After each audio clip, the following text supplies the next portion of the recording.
I must tell you another story about Gary Jones. He told me that the late James Flynn wanted to have researchers in the US that will help him prove that intelligence was mainly environmental, but he didn't find any, and he suspected that the intelligence researchers in the US afraid that such a rigorous research will eventually say, yes, it is genetics, and they didn't want their name to be on those findings.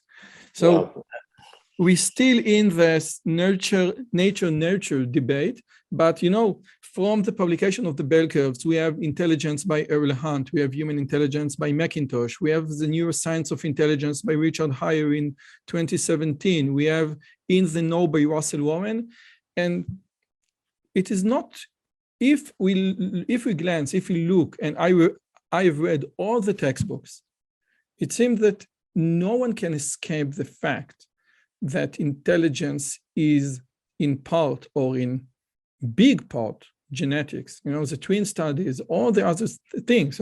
Intelligent, that the mere fact that you can look using fMRI at a human brain and say, okay, this correlates with IQ, I think says something profoundly important about intelligence being mainly genetics, no? Yeah, there's really no scientific controversy about is intelligence itself highly heritable and genetic. Not among the people who know the data, including geneticists. So it's probably, it changes over the lifespan. So that for children, the heritability of IQ is sometimes in the region of 0.3 or 0.4, which is fairly low. Whereas among mature adults, it's in the range of 0.6 to 0.8, which is quite high. Yeah. So there's no controversy about that. And even when you're talking about differences among groups, I think that we are in a situation in which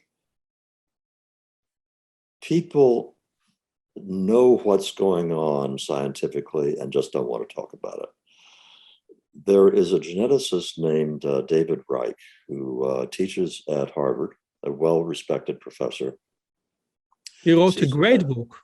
He wrote a wonderful book of where we come from.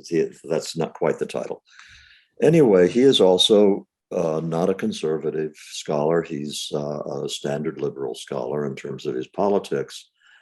But he has said cautiously but publicly that, we just have to stop digging ourselves into this hole, saying that you cannot possibly have genetic differences across races. He says, because I think he used the phrase, we are about to be overwhelmed by a tsunami of data saying the opposite. And we just have to start to come to grips with that. I think that that's a very widely held view at this point, but there is so much intellectual terrorism going on in America these days that I think people are hunkered down and just don't want to talk about it. By the way, I read David Reich's book, and it seems like he opens the door quite open, but we refuse to enter. It refused to enter because it's okay, this is the data, therefore, and he refused to make the extra step, which is in some way transparent with all the data that he supplied. Wow, that was great. I would love to see you join our great channels community. Come, check it out.